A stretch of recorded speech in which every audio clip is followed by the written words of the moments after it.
Hi hello friends, welcome. எல்லாரும் எப்படி இருக்கீங்க? இன்னைக்கு கீரை வச்சு தொக்கு பார்க்கலாம். கீரை தொக்கு வெந்தயக்கீரையில தான் பண்ண போறேன். வெந்தயக்கீரையில பண்ணும்போது தான் சூப்பராக இருக்கும். மற்ற கீரைங்களோட வெந்தயக்கீரை வச்சு தொக்கு பண்ணும்போது நல்லா டேஸ்டாக இருக்கும். கொஞ்சம் லைட்டான கசப்போட நல்லா இருக்கும் அந்த தொக்கு. வெந்தயக்கீரை 2-3 வாட்டி தண்ணியில் போட்டு கழுவி எடுத்துக்கலாம். மண் நிறைய இருக்கும். கொஞ்சம் கொஞ்சம் காம்பு இருந்தால் பரவாயில்ல. எடுத்து நல்லா எல்லாத்தையும் தட்டில் போட்டு கட் பண்ணி எடுத்துக்கோங்க. பொடிசாக ஒன்றும் பாதியமாக கட் பண்ணி எடுத்துக்கலாம். இந்த வெந்தயக்கீரை பார்த்தீங்கன்னா சர்க்கரை நோயை கட்டுப்படுத்த மட்டும் இல்லை, அதுக்கு கொலஸ்ட்ராலையும் நல்லா கண்ட்ரோல் பண்ணுங்க. நல்ல பொடிசாக கட் பண்ணி எடுத்துக்கலாம். வயிறு எரிச்சல் அந்த மாதிரி உள்ளவங்க இந்த கீரைலாம் நல்லா எடுத்துக்கலாம். உடம்பு சூடு இருக்கிறவங்கலாம் வெந்தயக்கீரை நல்லா தாராளமாக சாப்பிடலாம். வாரத்துக்கு 2 நாள் சேர்த்துக்கோங்க. வெந்தயக்கீரை ரொம்ப ரொம்ப நல்லது. இப்போ நம்ம எல்லா கீரையுமே கொஞ்சம் நல்லா பொடிசாக கட் பண்ணி எடுத்தாச்சு. இதுக்கு ஒரு 2 வெங்காயம், தக்காளி கொஞ்சம் எடுத்துக்கலாம்.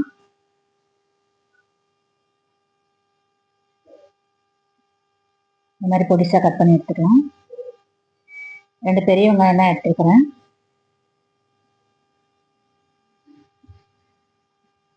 தோலெல்லாம் எடுத்துட்டு கழுவிட்டு அதுக்கப்புறம் கட் பண்ணிக்கலாம்.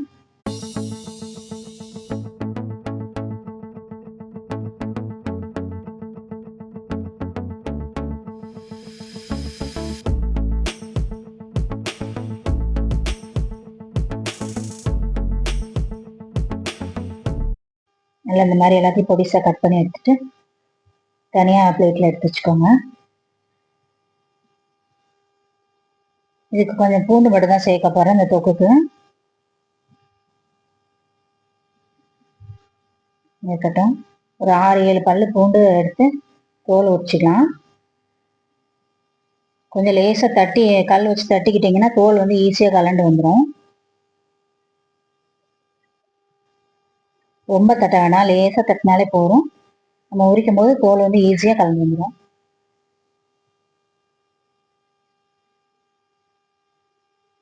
நல்லா உரிச்சிட்டு எல்லாத்தையும் பொடிசாக கட் பண்ணிக்கலாம்.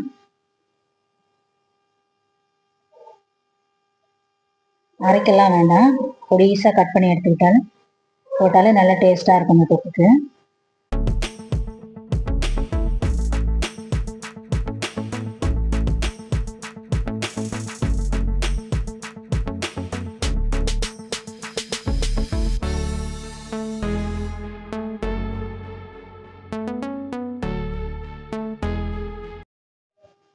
எல்லாத்தையும் இந்த மாதிரி உரிச்சிட்டு கட் பண்ணிக்கலாம். இடித்து எடுத்திங்கன்னா அது ஒரு டேஸ்ட்டாக இருக்கும், கட் பண்ணி போட்டிங்கன்னா அது ஒரு டேஸ்ட்டாக இருக்கும். இஞ்சி பூண்டு மட்டும் அந்த மாதிரி தான். நல்லா அரைச்சி போட்டிங்கன்னா அது வேறு மாதிரி ஒரு டேஸ்ட் கொடுக்கும். நான் அதுக்கு பொடிசாக கட் பண்ணி போட்டுக்கிறேன்.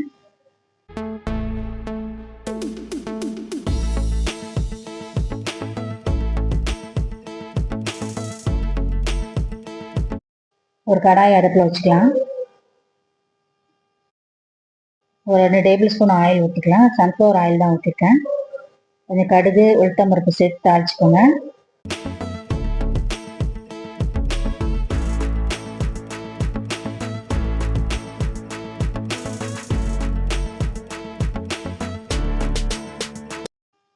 நல்லா பொரிஞ்சதுக்கப்புறம் சோம்பு போட்டுக்கிறேன்.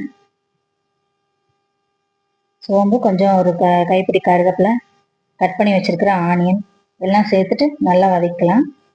நல்லா கலர் சேஞ்ச் ஆகணும், அந்த அளவுக்கு வதக்கலாம்.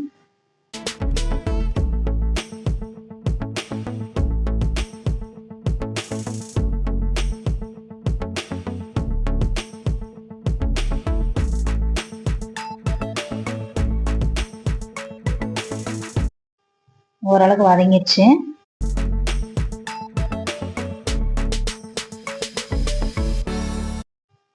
பொடிசாக கட் பண்ணி வச்சிருக்கிற கார்லிக் சேர்த்துக்கலாம். கார்லிக்கும் கொஞ்சம் கலர் சேஞ்ச் ஆகணும், அந்த அளவுக்கு வதக்கிக்கோங்க.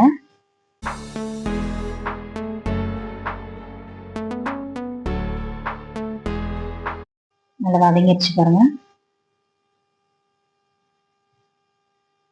இப்போ இதில் ஒரு 3 தக்காளி, பெரிய சைஸ் தக்காளி கட் பண்ணி வச்சிருக்கிறேன். ஒரு மீடியம் சைஸ் தக்காளி தான், 3 தக்காளி.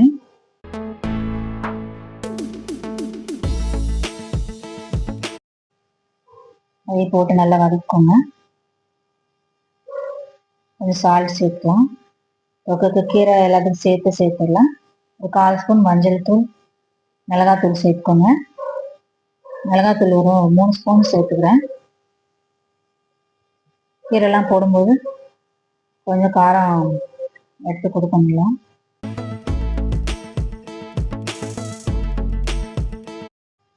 தனி மிளகாத்தூள் தான், குழம்பு மிளகாத்தூள் இல்லை.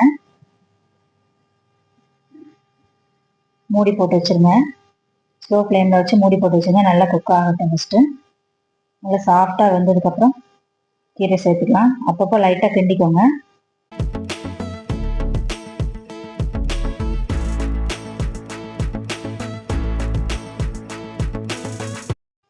இப்போ வந்து கீரையை சேர்த்துடலாம்.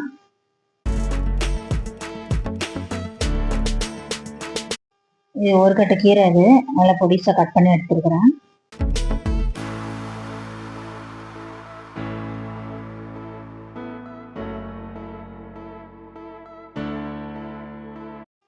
நேத்தி தொக்கு சூப்பராக இருக்கும். சாப்பிட்டு பாருங்க. சாதத்தில் போட்டு நல்லா பசஞ்சு சாப்பிட்றதுக்கு, இட்லி தோசைக்கெலாம், சப்பாத்திக்கு எல்லாத்துக்கும் சூப்பராக இருக்கும் அந்த தொக்கு.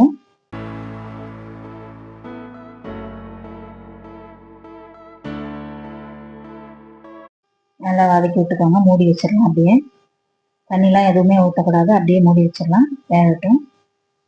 நல்லா வதங்கி வரும். எடுத்து அப்பப்போ கிண்டிக்கோங்க. அடியில் பிடித்தான் இல்லைன்னு அப்போ தான் தெரியும். கொஞ்சம் சுருண்டு வந்திருக்கு, இன்னும் கொஞ்சம் சுருளணும். தொக்கு இல்லையா, கொஞ்சம் நல்லா எண்ணெய் வரட்டும் வெளியில், அந்த அளவுக்கு நல்லா வதக்கலாம். கொஞ்சம் நல்லா சுருண்டு வந்துடுச்சு. நல்லா சுருண்டுச்சு, சூப்பராக வாசனை வருது. ரெடி ஆயிடுச்சு பாருங்க. அவ்வளோதான், நேத்தி தொக்கு ரெடி ஆயிடுச்சு. ஓகே ஃப்ரெண்ட்ஸ், நீங்களும் இந்த மாதிரி செஞ்சு சாப்பிட்டு பார்த்துட்டு டேஸ்ட் எப்படி இருக்குன்னு சொல்லுங்கள். தேங்க்யூ.